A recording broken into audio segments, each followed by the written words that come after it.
Hello and welcome. You're watching Global Lens. I'm Parikshit Luthra. Our top focus this evening. Leaders from around the world have welcomed US President Donald Trump's 20-point peace plan for Gaza. Prime Minister Narendra Modi lauded the move, and in a post on social media platform X, PM Modi said, and I quote, "We welcome President Donald J. Trump's announcement of a comprehensive plan to end the Gaza conflict. It provides a viable pathway to long-term and sustainable peace, security and development for the Palestinian and Israeli people, as also for the larger West Asian region," end of quote.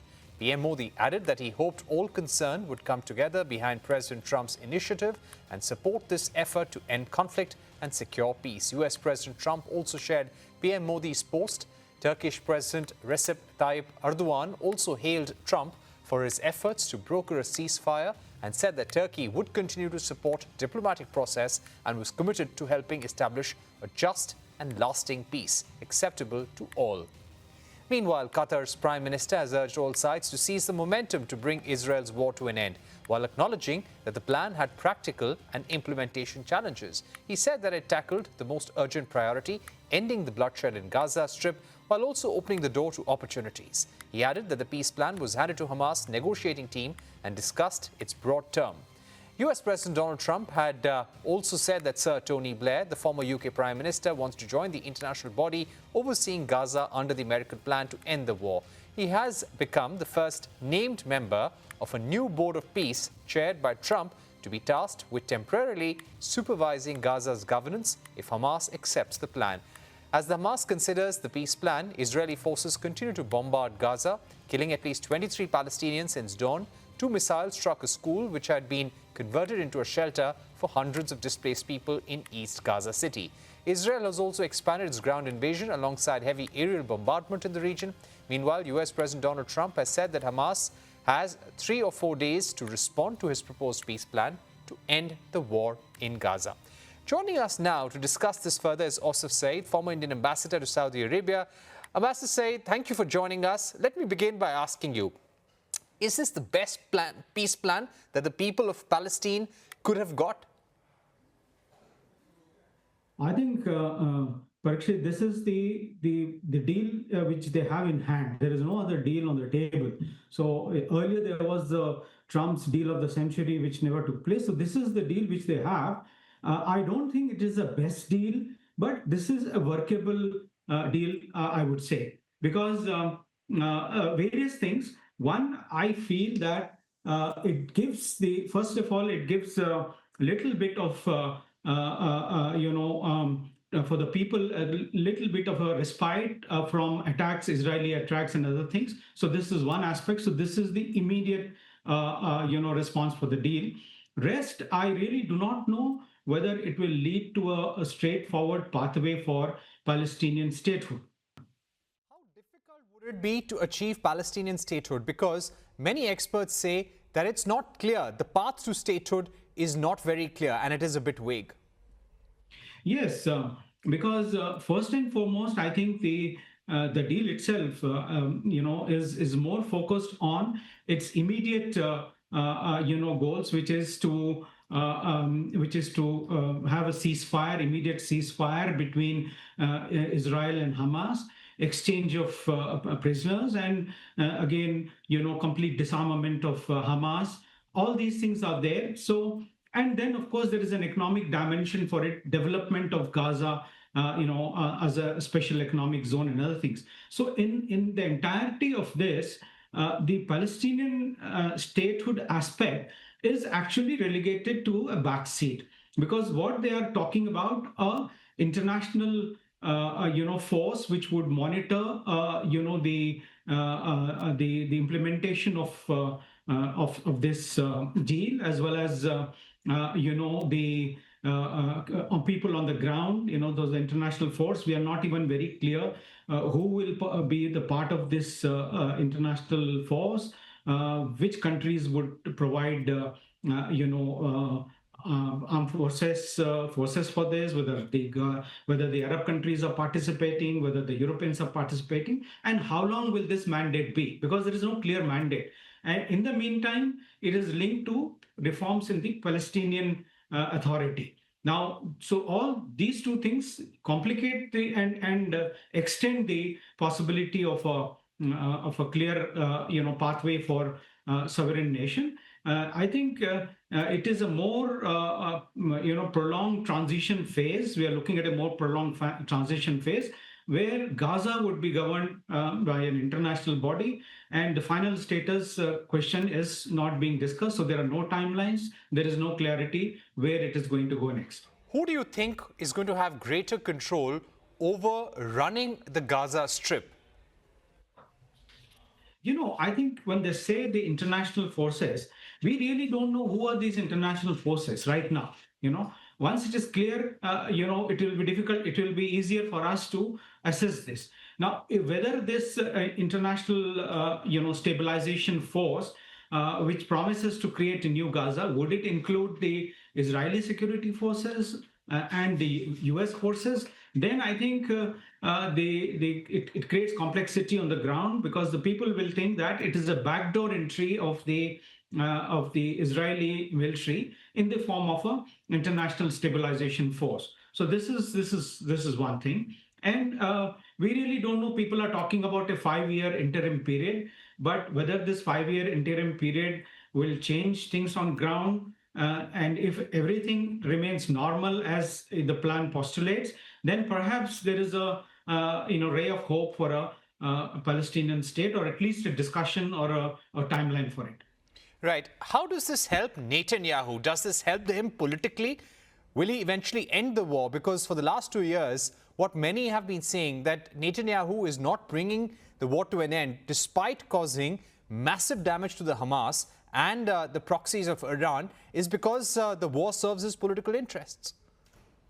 Yes, you're correct. But then, this is also, I think, a carefully maneuvered, a diplomatic maneuver by Netanyahu in endorsing the US plan, but at the same time, categorically telling, his far right-wing coalition partners that there is no question of Palestinian statehood, and he pledged to continue the Israeli military presence in Gaza, and these go exactly against what the plan talks about. So then we can see that there are deep fractures within the Israeli coalition. So I think that it looks to me that it is politically untenable for the current government to accept this proposal in its entirety, if it includes Palestinian statehood, and moving completely away from the Gaza. And so this is the challenge which Palestinian the Gaza plan would pose for Netanyahu. All right. I would also like to ask you, sir, what about the role of India in all of this? We've seen Pakistan getting very closely involved with the Gaza peace plan. Asif Munir, the Pakistani Prime Minister, they were there at the White House. Trump has also thanked them for support in this Gaza plan. Do you think it's very important for India to get involved in some way or the other?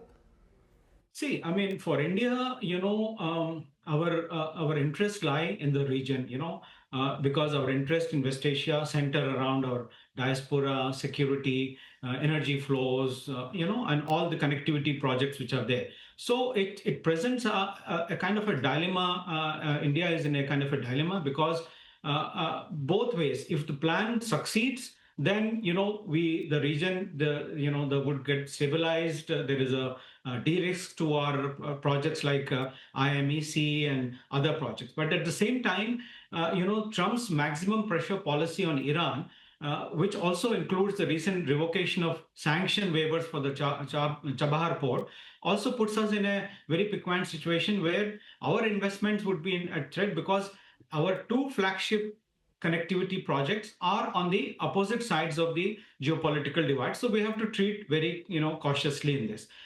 To come back to your specific question, should India play a more proactive role? I will definitely feel yes, it is time now, because I mean, while our strategic autonomy, which we follow, where we are, dealing with all kind of rivals with equal ease, that is all right, but it is appreciated to an extent. But then beyond that, we are not playing any deeper role in the region, and neither in terms of deeper diplomatic engagement, where we are playing a role to facilitate regional stability or bringing about peace. Some would say it is none of our business. We are focused on what we have to focus, projects like IMEC, ITU2, and others. But then I would say that all these economic projects, connectivity projects, actually depend on peace in the region, and we are as a country, we are the ones who are directly affected. So we should take a proactive role. Whether we would like this role to be, publicly declared, or use a back channel mechanism, I think it's for the government to decide. But certainly, I think we have to up the ante. We have to up the ante. My final question to you, sir, would be about the fact that what is the risk for India? We've maintained very close relations with the Palestinian Authority, very close relations with Israel over decades, a very close ally. US is a very close partner of India. Now, if this peace plan goes ahead in this present form, what is going to be some of the risks and challenges that will arise for India in the next maybe 10 to 15 years? Yes, you see, since it is a very emotional issue, the entire Israel-Palestinian conflict, somewhere or the other, the countries would get dragged into this. So inciting, one view or the other, or one camp or the other. So, suppose if the plan succeeds, then everyone wins, in the sense that it would also brings back US as a security provider trusted by the Gulf countries and the region. So, and then the US-led alliances like IMEC, ITU2, and others would flourish. So we will not have any difficulty in that kind of a scenario. Now, if the plan fails, then there would be resistance within the Gulf countries to move ahead with either with expansion of Abraham Accords. Again, it will start questioning the sincerity of US as a security provider. As you already know that a few days back, Saudi Arabia has already signed a military cooperation agreement with Pakistan. So we could see similar kinds of agreements come up in the region, and putting us into a little inconvenience when we deal with this. And all these developments would take place over a period of a few years. So I think we may have to treat very cautiously. I would say that we continue to balance both sides as we're doing, but at the same time, strengthen our engagement, both in terms of economic partnerships, security partnerships, maritime cooperation, which are all our strengths, and which all these countries actually need India, and use diaspora as a very good bridge between India and these countries. So, but then again, we should have a clear-cut strategy, long-term strategy, short-term, medium-term, and long-term strategy. All right, Ambassador Sayeed, thank you very much for joining us on the program, giving us your view on how India sees the crisis in the Gaza Strip and how the Gaza peace plan could help the people of Palestine. Let's take a look at some other stories now. A Russian airstrike on Kharkiv has left 6 people injured. Kharkiv mayor has said the attack started as a fire at one of the city's markets and damaged nearby residential buildings. Russian forces also claim to have captured a village in Ukraine's Donetsk region. Over 90 children remained trapped under building rubble after a school collapsed in Indonesia earlier this week. Search and rescue operations still underway. Officials have confirmed that 3 students were killed and several were taken to hospital. Over 69 people were killed after a 6.9 magnitude earthquake struck the Philippines. Rescue operations are underway as many people are still feared to be trapped under wreckage. More towns and cities have now declared a state of calamity. The earthquake comes a week after back-to-back typhoons killed over a dozen people. Pharma giant Pfizer has struck a deal with the Trump administration to cut costs for some prescription drugs by up to 85%. In the US, it has offered the most favored nation pricing and earned a tariff reprieve for 3 years. The deal also includes a $70 billion investment commitment. Taking a cue from Pfizer-US deal, Swiss pharma companies are mulling over signing a similar deal with Trump administration. The Swiss Chemical and Pharmaceutical Industry Association said they are expecting mini deals to come from several companies in the coming days or weeks. In July, Trump had sent letters to 17 leading drug companies, including Swiss firms Novartis and Roche, instructing them to slash prices in the US market. Time for a short break, but don't go anywhere. The US government shut down for the first time in nearly 7 years. National parks, museums, select federal agencies to shut down. We discuss what's next with former US Assistant Secretary of Commerce Raymond Vickery.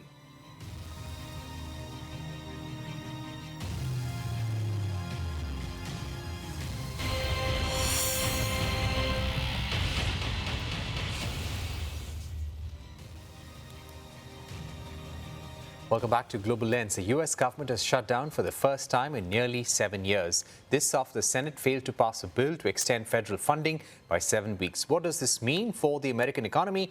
Take a look at this report.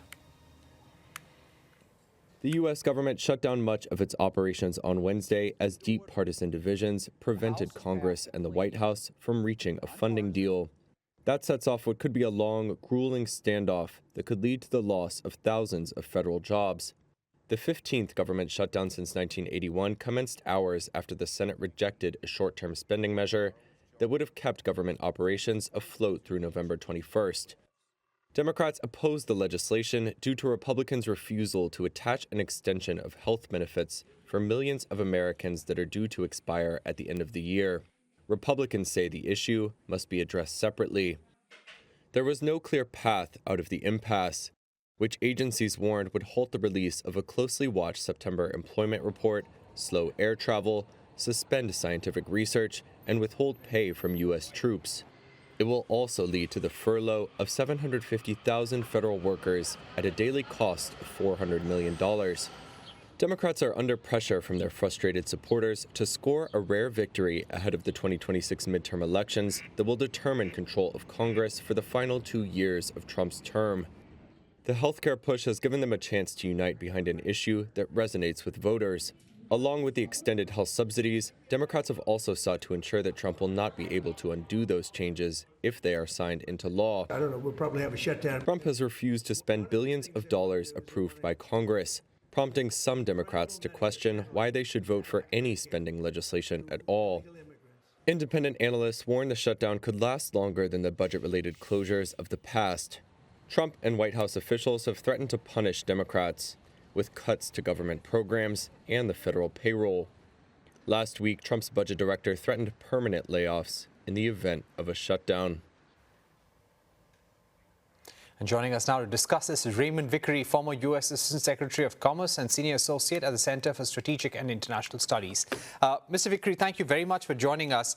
Now, this has happened at least 21 times in U.S. history, but how is this government shutdown different from the others? Well, thanks very much for having me, Parks. I think that this one is different because while the immediate issue is one of Medicaid and Affordable Care Act reimbursement, the larger question here is the breakdown in the constitutional form of government, which we've had in the United States, which is one of checks and balances and rule of law. In the past, there has been a dispute which could be resolved. The dispute this time really is much larger than just the immediate issues. It has to do with the role of Congress. Congress has been ineffective in providing any check upon President Trump and also with the courts. So this is sort of a last-ditch effort by the Democrats to be able to try to rein in the executive and go back to what is ordinary constitutional approach. Of course, underlying all of this is the politics of what will happen at the midterms, and unless there is rising up, if you will, of the Democrats to elect Democrats to the House of Representatives, this constitutional crisis which we are facing in the United States will go on. I might add that I was in office when the government shutdown took place in the 1990s. We were to go to India with the Secretary of Commerce, Ron Brown. Ron called me in and said, should we go? I said, well, maybe we ought to stay here since your department is shut down and we can go later. We were not able to go later because Ron Brown was killed in an airplane accident after that. And that's just indicative of the kind of lost opportunity, the hardship which is endeavored in this kind of shutdown. So this one is different, but the effects are immediate and very serious. How long could this go on? In the past, we've seen government shutdowns continuing for a day, sometimes maybe longer. I believe that this one will go on for more than a day because of the constitutional issue and the need really for the politicians on both sides to assess who's getting the blame for it and figuring out what their strategy is to go forward. It will not be successful. It will not go on for months at a time, but will be a bit longer than a day. But the real question here is what the effect will be on the midterms, which are coming up just next year. And that's what both sides are looking at. And depending upon their assessment, that'll have an effect on how immediate we resolve the situation. Right. What is the path forward, and what's going to be the immediate impact on government offices, the disbursement of salaries of government employees, and functioning of embassies, including the U.S. Embassy? For example, the U.S. Embassy in Delhi has put out a tweet saying that their X handle will not be functional till the time this government shutdown continues. Well, the general guidance is that anything's necessary for the preservation of life, health, and for the security of property, those people can continue to work. And the so-called non-essentials, which really is in the eye of the beholder in many cases, will not be there. There will be delays and shutdowns in regard to processing of visas. Of course, that's in accordance with what President Trump wants to do. And what he's going to do is to try to use this shutdown as a reason to expand the delay or shutdown, the elimination of government services that he does not like. He can't, by law, stop people from getting Social Security payments. He can't stop things that are essential services, such as air traffic control, policing, and so forth. But this all is of a pattern with President Trump, as you may have observed. Yesterday, he was talking about using troops in the major cities of the United States in order to do what he says is necessary in regard to crime. And of course, this bypasses police. And so he's willing to use this to try to shut down anything that he doesn't want, to fire people.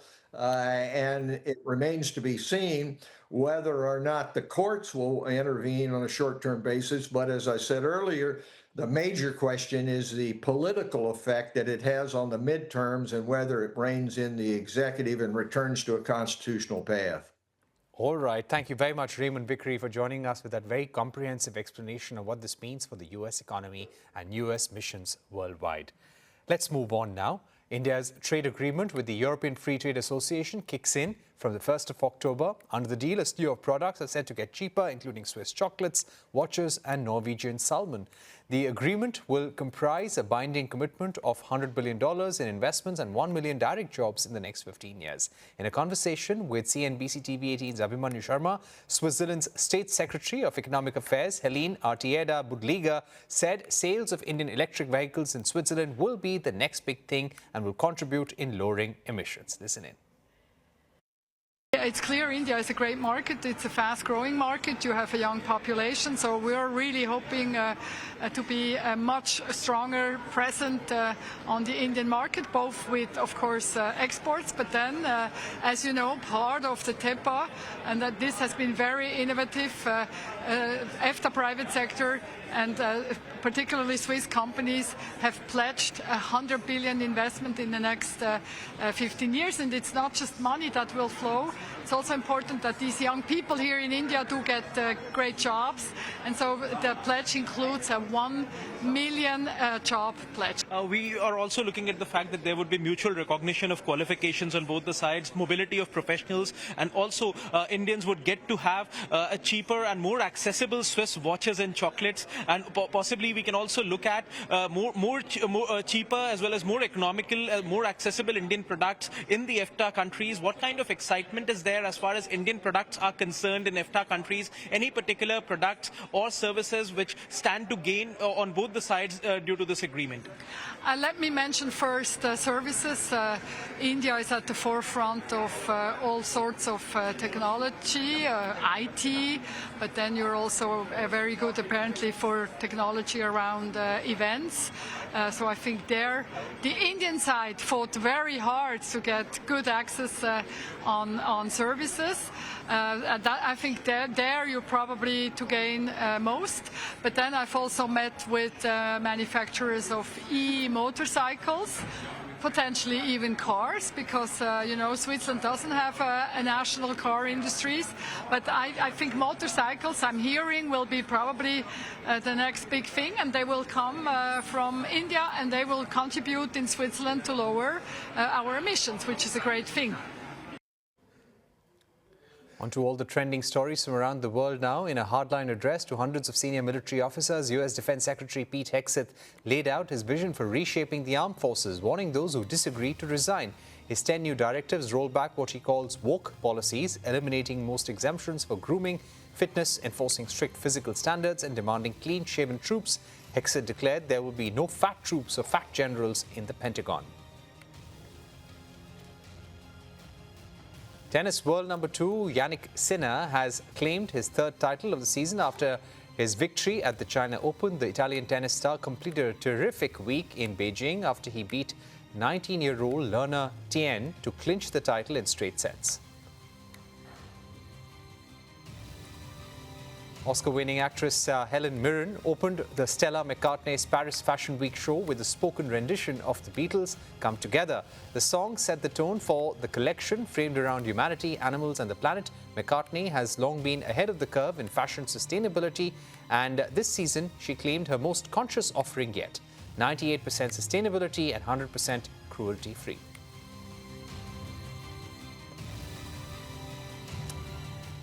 In Munich, the Oktober Fest beer festival will remain closed today after police discovered explosives in a residential building that caught fire, leaving one person dead. Special forces launched a major operation in the city's north, where local media reported hearing shots and explosions.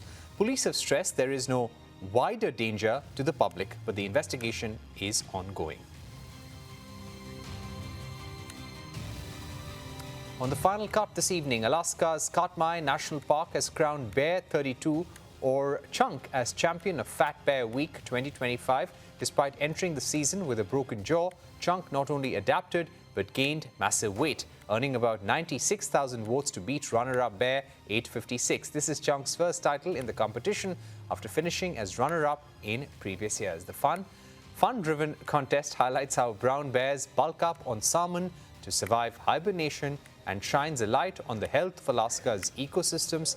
That's all we have on Global Lens. Thank you for watching. Goodbye.